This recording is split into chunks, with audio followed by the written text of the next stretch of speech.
नाजरीन, खावर नईम हाशमी ऑफिशियल में खुश आमदेद। हमारी आज की कहानी का उन्वान है बीबी बेनज़ीर शहीद, जब बेबी बेनज़ीर हुआ करती थी।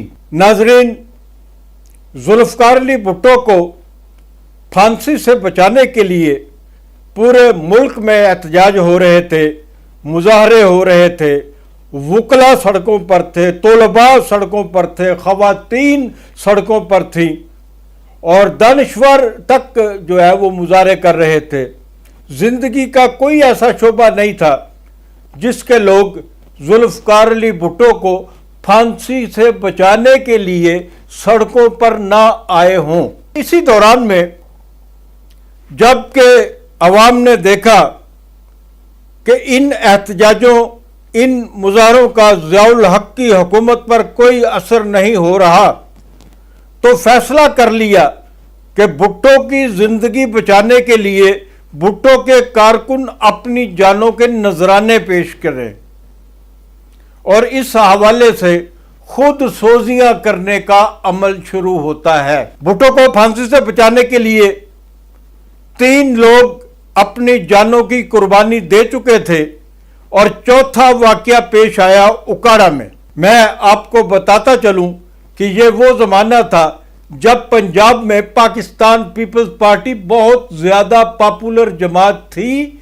और उकाड़ा शहर को पंजाब का लाड़काना कहा जाता था।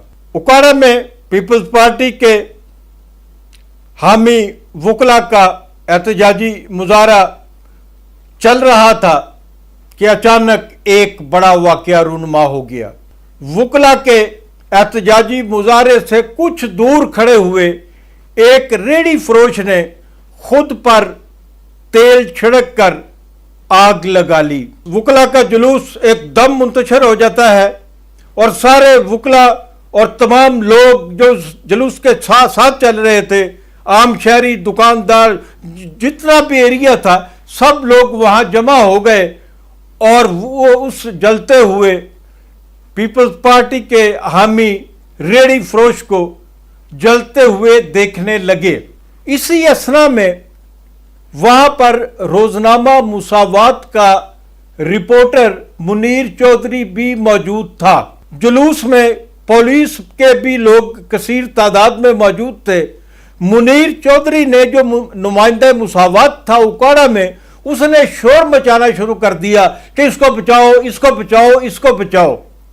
और जज्बात में आके मुनीर चौधरी ने पुलिस को भी गालियां निकालना शुरू कर दी और पुलिस के बारे में नाजेबा गुफ्तगू की कि पुलिस वालों को चाहिए कि किसी तरह इस जलते हुए इंसान को बचाया जाए। मैं उन दिनों रोजनामा मुसावात में सब एडिटर के तौर पे काम कर रहा था और उकाड़ा में मुसावात का नुमाइंदा मुनीर चौधरी मेरा ज़ाती दोस्त था। मुनीर चौधरी मुझे फ़ोन करते हैं कि यहाँ इस तरह वाक़या हुआ है और मैंने जलते हुए रेडी फरोश की तस्वीरें बनाई हैं। मैंने उसे कहा कि फौरन किसी बस में बैठो, ट्रेन में बैठो, लाहौर पहुंच जाओ ताकि सुबह के रोजनामा मुसावात में इस जलती हुई लाश की तस्वीर दिखाई जा सके। मुनीर चौधरी मेरे कहने पे लाहौर आता है। रात के 12 बजे का टाइम होता है। हमारे न्यूज़ एडिटर तौसीफ अहमद खान थे उस वक्त शायद। मैंने उन्हें कहा कि फ्रंट पेज पे अपर हाफ में ये जलते हुए रेडी फरोश की तस्वीर लगाई जाए और उसके ऊपर कैप्शन लिखा जाए कि भुट्टो को बचाने के लिए चौथी खुद सोजी। मैंने मुनीर चौधरी से कहा कि वो आज रात मेरे पास क़याम कर ले और सुबह वापस चला जाए।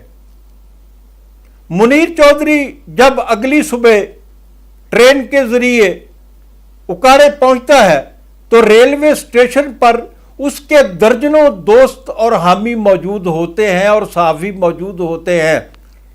वो उसे मशवरा देते हैं कि तुम फौरन गायब हो जाओ, शहर में दाखिल नहीं होना, पुलिस ने तुम्हारे बीवी बच्चों को और तुम्हारे माँ बाप को गिरफ्तार कर लिया है, थाने में उन पर तशद्दुद हो रहा है और तुम्हारे बारे में पूछा जा रहा है। अगर तुम पुलिस के हत्थे चढ़ गए तो जान से मारे जाओगे। मुनीर चौधरी वापस लाहौर आता है। मैं मुनीर चौधरी को पीपल्स पार्टी के हर रहनुमा से मिलवाने जाता हूं कि किसी तरह इसका कोई बंदोबस्त किया जाए, पुलिस इस तक ना पहुंच सके। उस वक्त justice Saeed Hassan Pakistan peoples party के सेक्रेटरी जनरल हुआ करते थे। मैं उनके पास भी गया था। पीपल्स पार्टी के हर उस लीडर ने जिसके पास हम गए अपनी बेबसी का इजहार किया। बिलाखिर हम दोस्तों ने मुनीर को कहा कि वो किसी ना किसी तरीके से इस मुल्क से बाहर चला जाए, लेकिन मुनीर चौधरी के पास तो ना पासपोर्ट था ना किसी मुल्क का वीज़ा था। मुनीर चौधरी कराची चला जाता है और वहाँ से किसी ना किसी तौर, उस ज़माने में हालात इमिग्रेशन के ज़रा मुख्तलिफ होते थे, मुनीर चौधरी सऊदी अरब पहुंच जाता है। भुट्टो साहब को फांसी दे दी जाती है और वक्त आगे की तरफ रवाना होना शुरू हो जाता है। कुछ 7-8 माह के बाद उकाड़ा से पीपल्स पार्टी के एक अहम रहनुमा यासीन वट्टो ने मुझे फ़ोन किया। उन्होंने कहा कि मुनीर चौधरी को वापस पाकिस्तान बुलवा लो, अब हालात बेहतर हो रहे हैं और इस किस्म के मुकदमात की ज़मानतें होना शुरू हो गई हैं। मैंने मुनीर चौधरी को फ़ोन किया। मुनीर चौधरी चंद दिनों के बाद ही लाहौर में मेरे पास आ गया। उसके पास एक अटैची केस था। मैंने मुनीर से कहा कि तुम्हारी माँ बाप ने, तुम्हारी बीवी ने, तुम्हारे बच्चों ने तुम्हारे बाद बहुत सोबतें बर्दाश्त की हैं, वो बहुत बुरे हालात में हैं। तुम्हें मेरे पास लाहौर आने की बजाय सबसे पहले अपने घर जाना चाहिए था। उसने कहा कि मैं आपके पास इसलिए आया हूं कि मैं अपने घर जाने से पहले बेबी बेनज़ीर भुट्टो से मिलना चाहता हूं और ये मेरा अटल फैसला है। ये वो दौर था जब अच्छी मेमन बेनज़ीर भुट्टो के पर्सनल सेक्रेटरी हुआ करते थे और अच्छी मेमन से मेरी दोस्ती इसलिए थी कि अच्छी मेमन भी रोजनामा मुसावात में काम कर चुके थे। इसके अलावा डॉक्टर न्याजी जो एक पूरे पाकिस्तान में एक मशहूर डेंटिस्ट थे, उनकी साहबजादी यास्मीन भी बेनज़ीर भुट्टो की सेक्रेटरी हुआ करती थी। मैंने अच्छी मेमन को फ़ोन किया। उसने कहा कि आप आ जाएं, मैं आपकी बेबी बेनज़ीर से मुलाकात करवा दूंगा। मैं मुनीर चौधरी को लेकर 70 क्लिफ्टन पहुंचता हूं। 70 क्लिफ्टन के बाहर हजारों लोगों ने खैमे लगा रखे थे। वो एक शोक का समा था।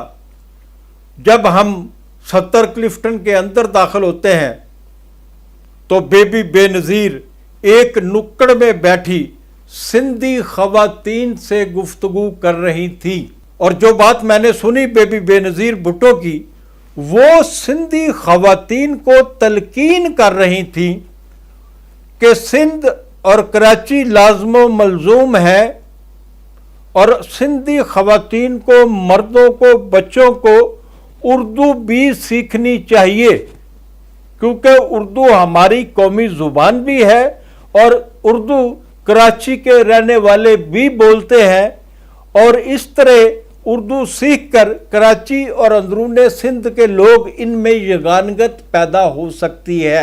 मुझे पता चला कि आज सेंट्रल एग्जीक्यूटिव का इजलास है और बेनज़ीर भुट्टो और नुसरत भुट्टो साहबा इस इजलास की सदारत करने वाली हैं। मैंने अच्छी मेमन से कहा कि बेबी तो उठेंगी और चली जाएंगी सेंट्रल कमेटी के इजलास में, हमारी मुलाकात कैसे होगी? अच्छी मेमन ने कहा कि बीबी को उठने दो, मैं उनसे बात करता हूं। और वही हुआ कि बेनज़ीर भुट्टो सिंधी ख़वातीन से ख़िताब करके उस कॉन्फ्रेंस हॉल की तरफ बढ़ने लगी जहां सेंट्रल एग्जीक्यूटिव की मीटिंग होने जा रही थी। अच्छी मेमन अचानक बेनज़ीर भुट्टो के करीब पहुंच जाता है और उन्हें बताता है कि खावर नईम हाशमी आपके बुलावे पर आपसे मुलाकात का मुंतज़िर है। मैं पीछे खड़ा हुआ था। बेबी बेनज़ीर ने मेरा हाथ पकड़ा और लेफ्ट हैंड में एक लेन की तरफ चली जाती हैं। मुनीर चौधरी मेरे साथ था। हमें जिस कमरे में ले जाया गया वो साइज में बहुत छोटा कमरा था। वहां पर एक छोटा बेड पड़ा हुआ था और 3 कुर्सियां थीं। बेबी बेनज़ीर भुट्टो बेड पे बैठ जाती हैं। मैं और मुनीर चौधरी सामने उनकी हदायत पर, उनके हुक्म पर कुर्सियों पर बरा जमा हो जाते हैं। बीबी मुझसे पूछती हैं, कहिए खावर साहिब क्या बात है। मैंने कहा, बेबी मैं आपसे ज़ाती तौर पे मिलने नहीं आया, मेरे साथ आपकी पार्टी का एक कारकुन भी है जो सहाफ़ी भी है। इसके साथ ये गुजरी, इस पर खुद सोजी करने वाले के कत्ल का इल्ज़ाम लगा। इस पर जो FIR दर्ज हुई उसमें लिखा गया कि इस आदमी ने उस रेड़ी फरोश पर तेल फेंका और उसको आग लगाई और इस तरह ये नौजवान सहाफ़ी पाकिस्तान से रुपोश हुआ। अब यासीन खान भुट्टो के कहने पे वापस बुलवाया गया है। ये अभी तक अपने बच्चों और अपने माँ बाप से मिलने नहीं गया। इसकी जिद थी कि यह आपसे मिलना चाहता है। उसके बाद बेबी बेनज़ीर भुट्टो मुनीर चौधरी की तरफ देखती हैं और मुनीर चौधरी खड़ा होकर अपनी बिपता सुनाना शुरू कर देता है। मुनीर चौधरी ने जब अपनी बिपता बेबी बेनज़ीर भुट्टो को सुना दी और कुर्सी पर बैठ गया तो उसी लम्हे बेनज़ीर साहिबा अचानक खड़ी होती हैं और बड़ी रौनक से मुनीर चौधरी से सवाल करती हैं। बेबी बेनज़ीर का ये कहना था कि कितने पैसे चाहिए आपको। मेरे तन बदन में आग लग गई। मैं कुर्सी से उठा और कहा, बेबी क्या सत्तर क्लिफ्टन में कभी कोई गैरतमंद नहीं आया? इससे पहले कि बेनज़ीर साहिबा मेरे इस सवाल पर मुझसे बात करती, हमारी लड़ाई बढ़ती, फौरी तौर पर यास्मीन नियाज़ी, डॉक्टर नियाज़ी की बेटी, मेरे और बेनज़ीर के दरमियान आ जाती हैं। यास्मीन ने बेनज़ीर साहिबा को मुखातिब करते हुए कहा कि खावर साहब ने कोई गलत बात नहीं कही। बेबी बेनज़ीर भुट्टो वापस बेड पर बैठ जाती हैं और बड़ी बेबसी से कहती हैं, हमारे पास तो जो भी आ रहा है पैसे मांगने ही आ रहा है। इस हवाले से उन्होंने पार्टी के बेशुमार लीडरों के नाम भी गिनवाए और बताया कि जिन हलकों में पीपल्स पार्टी के कारकुन कुर्बानियां दे रहे हैं उन हलकों के वडेरे, जागीरदार और टिकट चाहने वाले वो अपने कुर्बानियां देने वाले कारकुनों को साथ लेकर हमारे पास आते हैं और मिलवाने के बाद कारकुनों से सवाल करते हैं कि बेबी आइंदा इंतखाबात हुए तो मैं पार्टी के टिकट का तलबगार हूँगा। बेबी बेनज़ीर भुट्टो ने बहुत सारे इंकशाफात किए और ये भी कहा कि मैं जानती हूँ जब हमारी पार्टी इलेक्शन में जाएगी, जब कभी भी इंतखाबात हुए तो हमारे साथ यही होगा, हम पर बहुत दबाव होगा कि हम कारकुनों को टिकट बांटने की बजाय उन वडेरों, जागीरदारों اور روایتی سیاستدانوں کو ٹکٹ دینے پہ مجبور ہوں گے۔ آپ سے درخواست ہے کہ خاور نعیم ہاشمی آفیشیل کو سبسکرائب کریں، لائک کریں اور اپنے دوستوں کو فارورڈ کریں۔